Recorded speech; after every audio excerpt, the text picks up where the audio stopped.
Magsasakang Pinoy, programang nagtataguyod sa pagunlad ng sekto ng pagsasaka sa buong lambat ng Cagayan.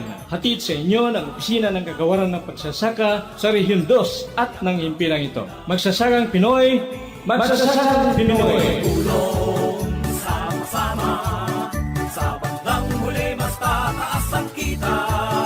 Gaganda ang ating pamayanan, tiyak na unlad ang ating bayan. Magandang morning lambak ng Cagayan. Magandang umaga magsasakang Pinoy. Isa na naman pong umagang punong-puno ng saya at pag-asa sa ating lahat. Ako'y bumabati rin po sa ating mga masusugid na tagapakinig na ngayon ay alam kong nakatutok na naman sa kanilang mga radyo sa mga oras na ito. Ako na naman ang inyong magiging katuwang ngayong umaga, si kasamang Barbie. Ngayon po ay araw ng Miyerkules, ika-4 ng Hulyo, taong kasalukuyan. Parang napakabilis po lumipas ng araw, ano po? Parang kailan lang nung tayo'y nagsama-sama at ating pinag-usapan ang biotechnology, ang GMO, ang BT corn, at yung tinatawag po nating genetic engineering. At kaugnay rin ng mga ito ang paglilinaw sa mga isyong pangkalusugan, pangkapaligiran, mga benepisyo at ang epekto ng mga ito sa kabuang kita ng mga kapatid nating magsasaka. At sa umagang ito mga kaibigan, ating pagtutuunan naman ng pansin ang mga yugto sa paglalago ng halamang mais. Dahil para po sa isang magsasaka ng mais, hindi lamang mahalaga na malaman ang uri ng mais na itatanim at ang mga pamamaraan ng pagtatanim nito. Mahalaga rin malaman ang bawat yugto sa paglago ng isang halamang mais. Ang mga kaalamang ito ay makapagbibigay ng ideya sa magsasaka upang lalong maging produktibo ang produksyon ng tanim na mais. Ngunit paano nga ba?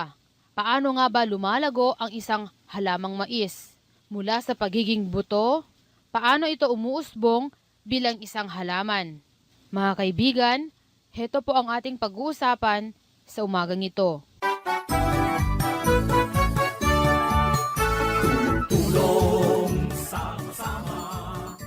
At bago po tayo dadako sa nakatakdang paksa sa ating palatuntunan ngayong umaga, may ilang bagay lang po na aming ihatid, partikular sa mga sumaling kamag-aral natin sa ating Radyo Eskwela sa Gulayan noong idinaos ang gitnaang pagsusulit o midterm examination kamakailan lamang. May maikling paalala lang sa atin na ihatid ni kasamang Rod tungkol sa nasabing nilahukan nating pagsusulit. Salamat kasamang Barbie. Kaya't laing ay palagip to'y programa tayo kagabsat ti deadline wenno panagsara ti panangisumiti kadagiti resulta ti panag-examen tayo iti nadakamat anay sayangkat nga eksaminasyon dito'y Radyo Eskwela sa Gulayan. Kasin dawaten to'y programa tayo ti mauding aldaw ti panagisumiti kadagiti listaan ti sungsungbat tayo ket itaangal daw petsa a 4 aldaw ti Miyerkules.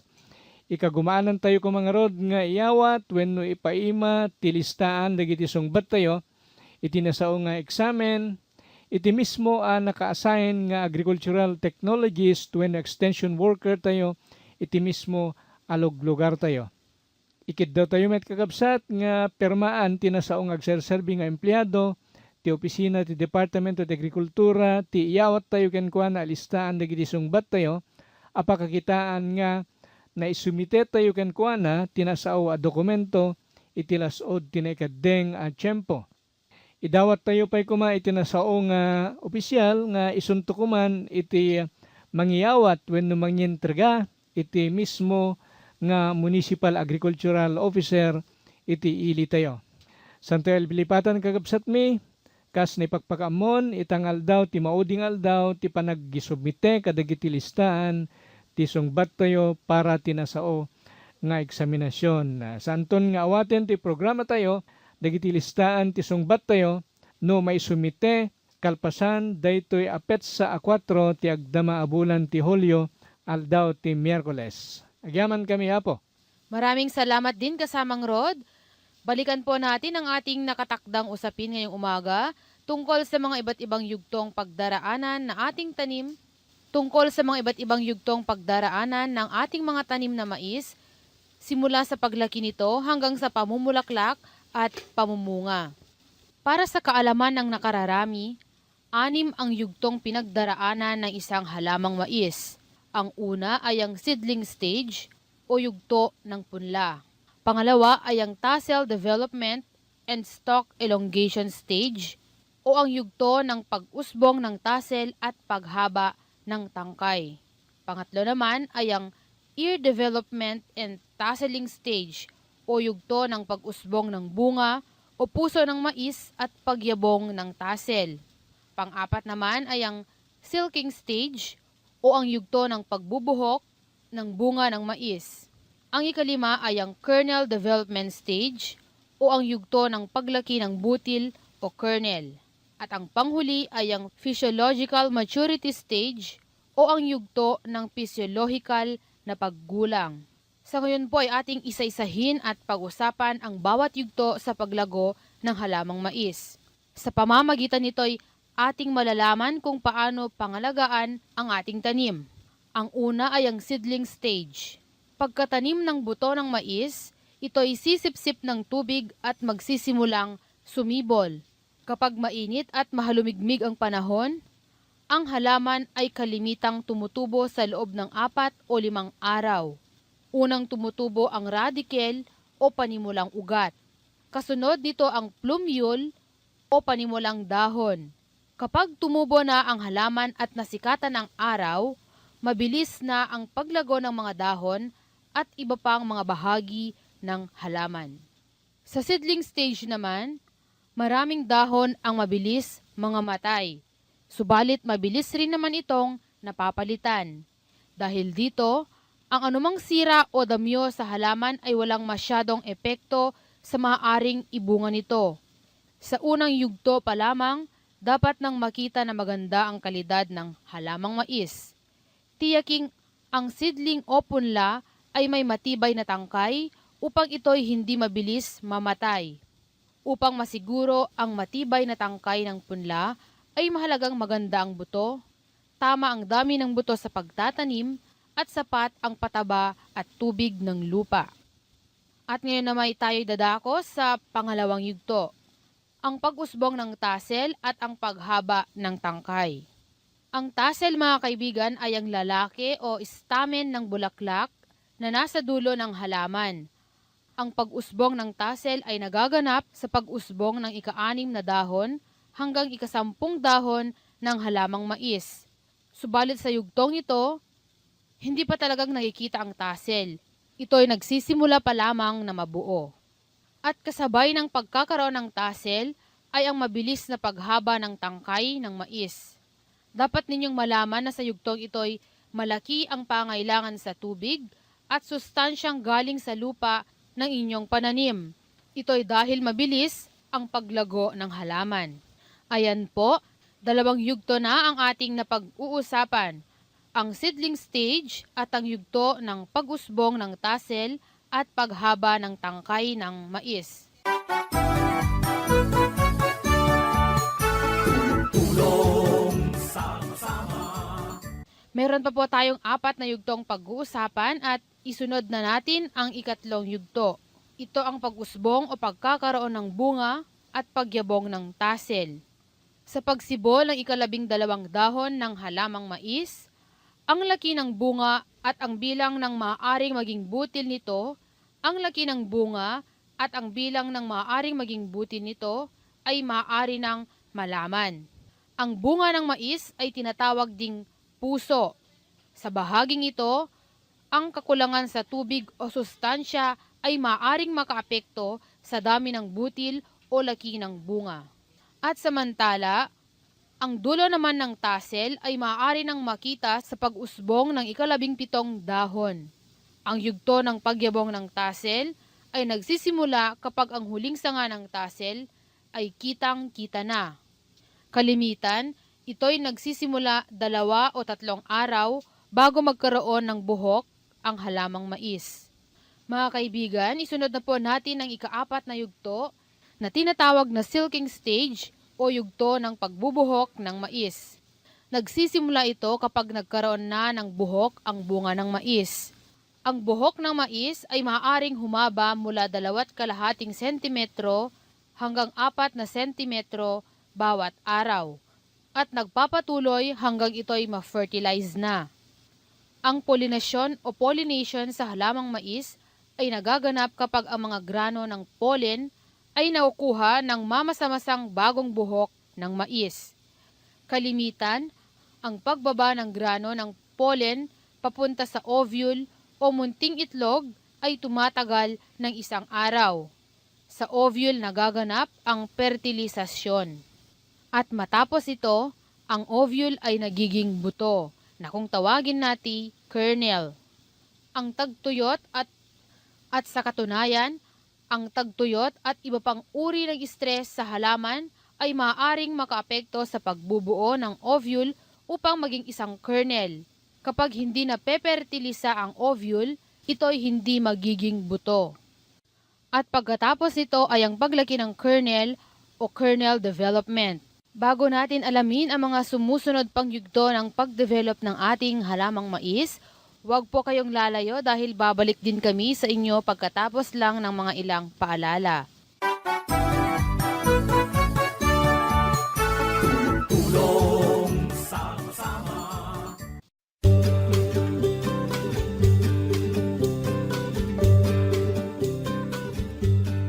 Magandang araw po sa inyong lahat, lalo na sa ating mga magsasaka at mangingisda dito sa Region 2, sa probinsya ng Cagayan, Isabela, Nueva Vizcaya, Quirino, ganon din po sa Island Province of Batanes. Mula sa Department of Agriculture at ating mga kasamahan sa Regional Field Unit No. 2 at sa ating mga kasamahan sa Local Government Units. Ito po si Secretary Pro si J. Alcala, nag-aanyayang makinig sa programang Magsasakang Pinoy.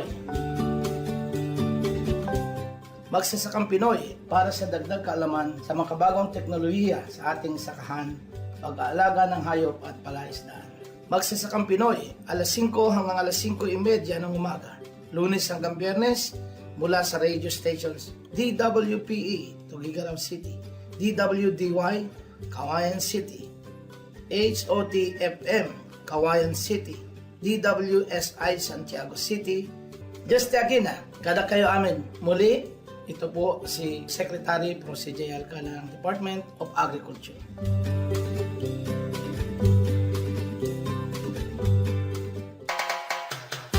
Ang ating programang Magsasakang Pinoy ay napapakinggan din sa mga sumusunod pang himpilan sa DWMR Santiago City, Isabela at sa DWRV Bayombong, Nueva Vizcaya mula alas 5 hanggang alas 5:30 bawat umaga ng Lunes hanggang Biyernes. Sa lalawigan ng Cagayan, Bayan ng Lalo sa himpilang DWRL-FM mula alas 8 hanggang alas 8:30 ng umaga. At sa Bayan ng Apari sa himpilang radyo natin mula alas 11:30 hanggang alas 12 bawat umaga ng Lunes hanggang Biyernes. Maraming salamat po.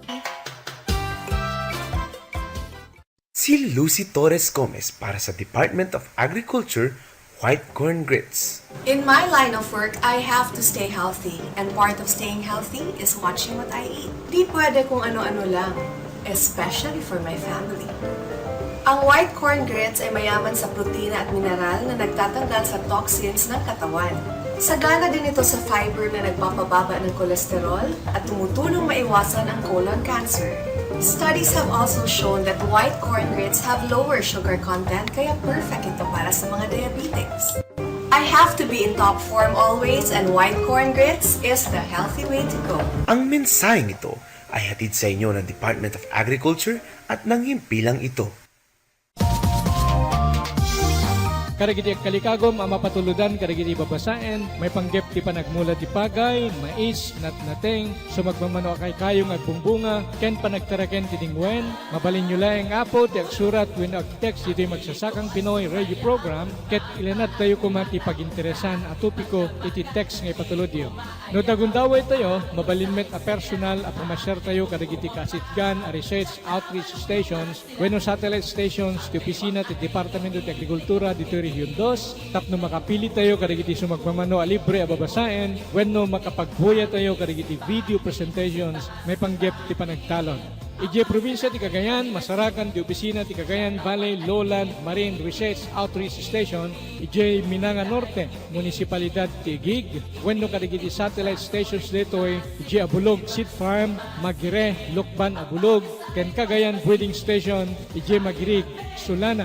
Ije probinsya ti Isabela, masarakan ti opisina ti Cagayan Valley Integrated Agricultural Research Center, ije San Felipe, munisipalidad ti Lagan, wenno kadagiti satellite stations detoy, ije Isabela Breeding Station, UPI, Gamo, ken Regional Crop Protection Center, San Vicente Hill, Ilagan.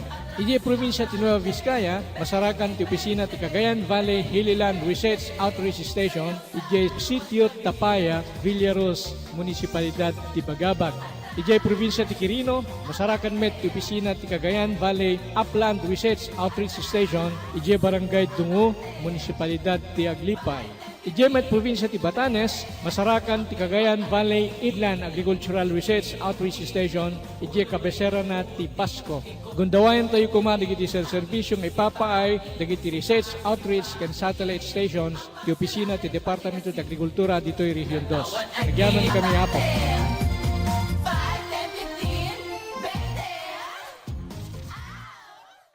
Bumabalik po ang inyong palatuntunang Magsasakang Pinoy at heto pa rin po ang inyong kasamang Barbie na makakasama ninyo sa sandaling ito.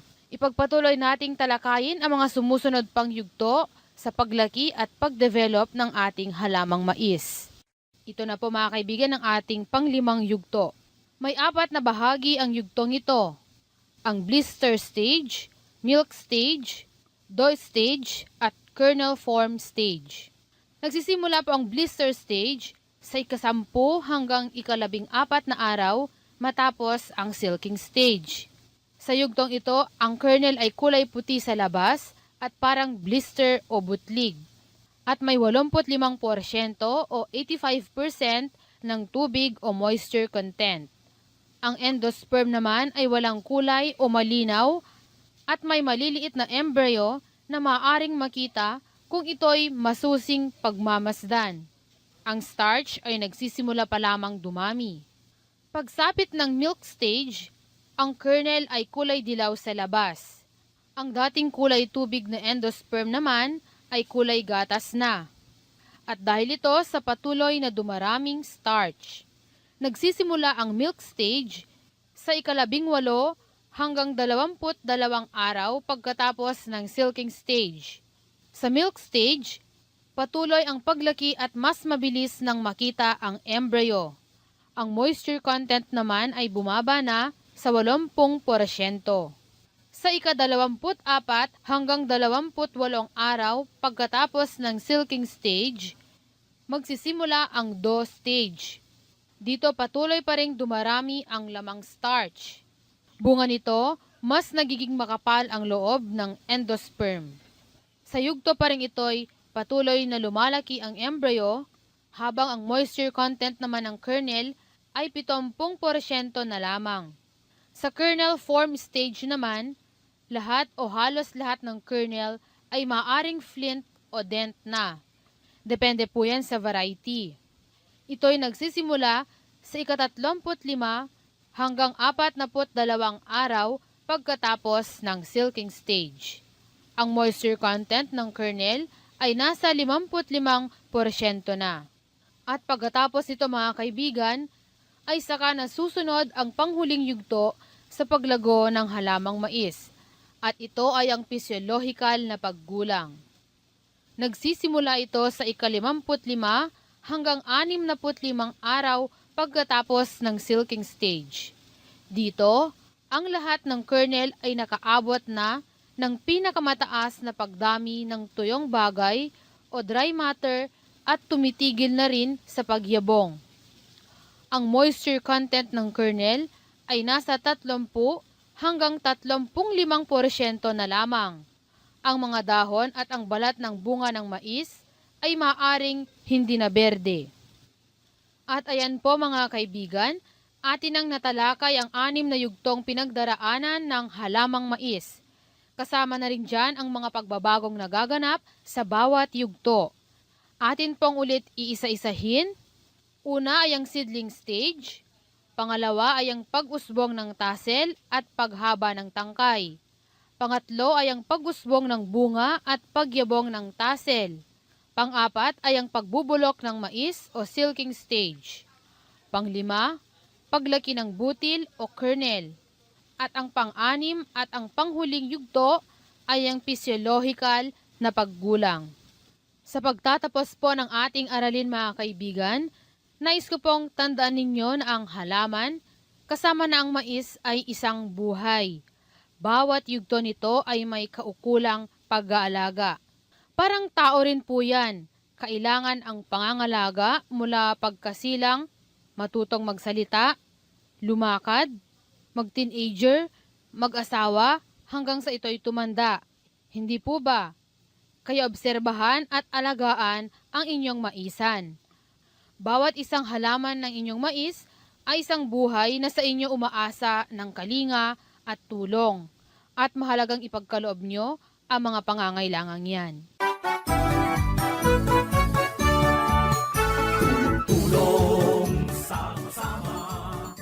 At sa pagkakataong ito mga kaibigan, bago po tayo magpatuloy sa ating aralin, ay nais ko rin pong i-acknowledge ang ating mga mag-aaral sa Radyo Eskwela sa Gulayan na nagpadala na ng kanilang mga answer sheet dito sa Magsasakang Pinoy noong Lunes, 2 ng Hulyo at kahapon rin po, 3 ng Hulyo taong kasalukuyan.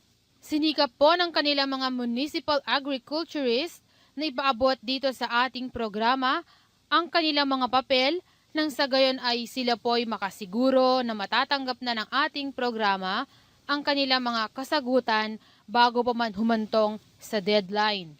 Maraming salamat po sa ating mga masisipag na municipal agriculturist. Lubos din po ang aming pasasalamat sa mga nagpadala na ng kanilang mga kasagutan sa nakaraang ginanap na gitnaang pagsusulit.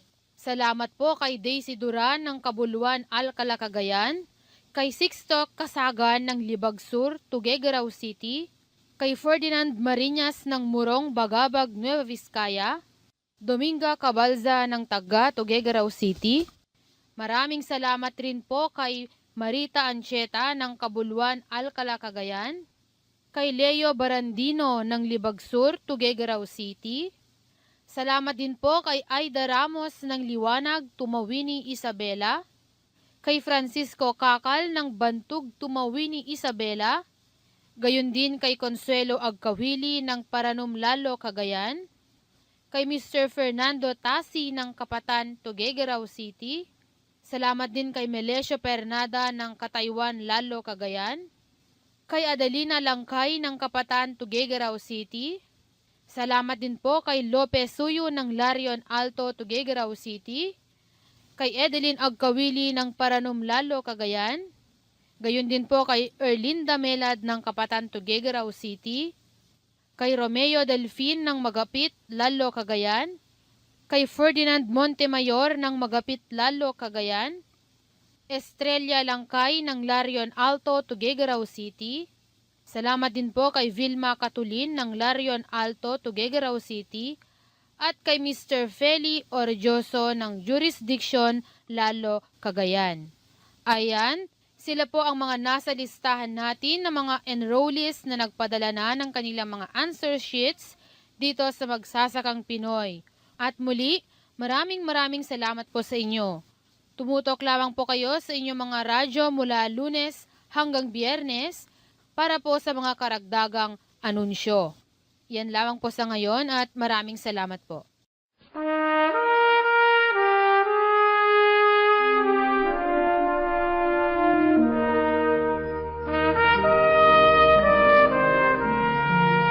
Anumang pangarap ay matutupad sa pamamagitan ng ibayong pagsasanay at tamang nutrisyon. Isinusulong ng Department of Agriculture ang pagkain ng bigas na puting mais dahil sa mga benepisyo nito sa ating kalusugan.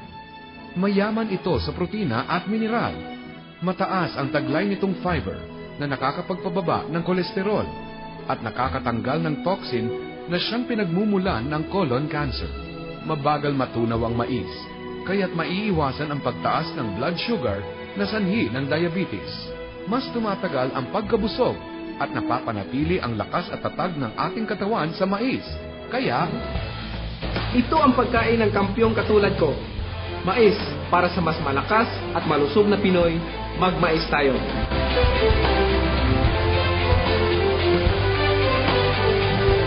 ang mensaheng ito ay hatid sa inyo ng Department of Agriculture at ng himpilang ito.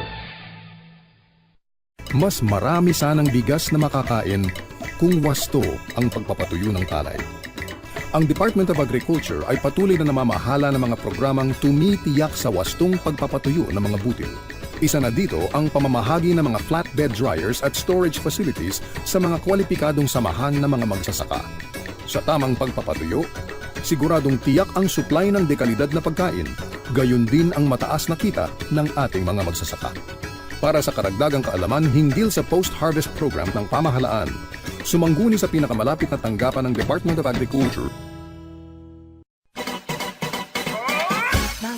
May sangawis para kadigiti mayat ang magipaset dito magsasakang Pinoy, mabalintayin kagabsat, babayin laing ti panag-text iti dito yung programa. Para kadigiti smart talk and text when red mobile subscribers o sa rendalaing ti numero 0921-763-2251. Ulitin tayo ti numero 0921-763-2251. Para met kadigiti Globe when no touch mobile subscribers o sa rendalaing ti numero 0927-863-4080. Ulitin tayo met ti numero 0927-863-4080. Kadigito yung numero, tipang iturungan tayo kuma kadigiti salsaludsod, suggestion, komento, when anyaman, akayat tayo nga idanon, ti programa tayo. Naskenmet nga ipakuyog tayo kuma, ti kompleto anagan, kinadress, kadigiti text tayo. Ikagumaanan ti programa tayo, amasumbatan at aras, kadigiti textyo, Diyos ti agngina. Ayan, at dyan na po nagtatapos ang ating talakayan sa umagang ito mga kaibigan. Sana po ay marami na naman kayong napulot na aral at mga ideya ukol sa buhay pagsasaka. Makakaasa na naman po kayo sa mga napapanahong topiko na ating pag-uusapan sa susunod pang mga araw. Hanggang sa muli, ako po si Kasamang Barbie na inyong naging kapartner sa umagang ito. Atin lamang pong tandaan ang ating mga halagang tanim ay para ring mga tao, nangangailangan ng tulong at wastong pangangalaga para mabuhay dito sa mundong ibabaw. Maraming salamat po at magandang umaga muli.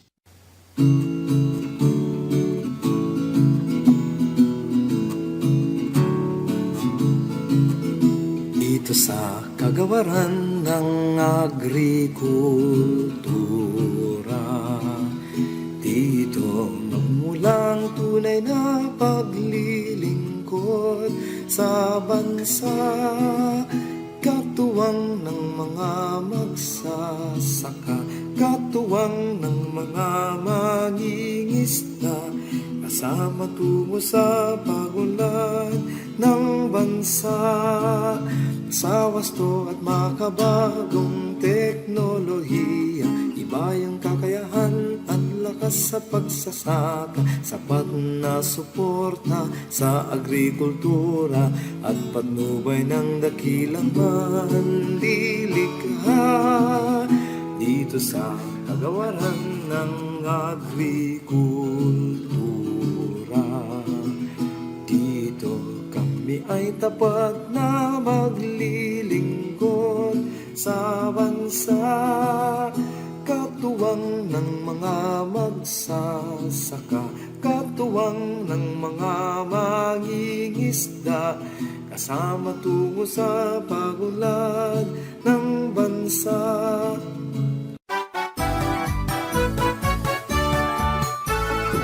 Magili naming taga-subaybay, ating natunghayan ng isa pang edisyon ng programang Magsasakang Pinoy na nagbigay alam ng sari-saring impormasyon tungo sa ikaunlad ng sektor ng pagsasaka sa buong lambak ng Cagayan.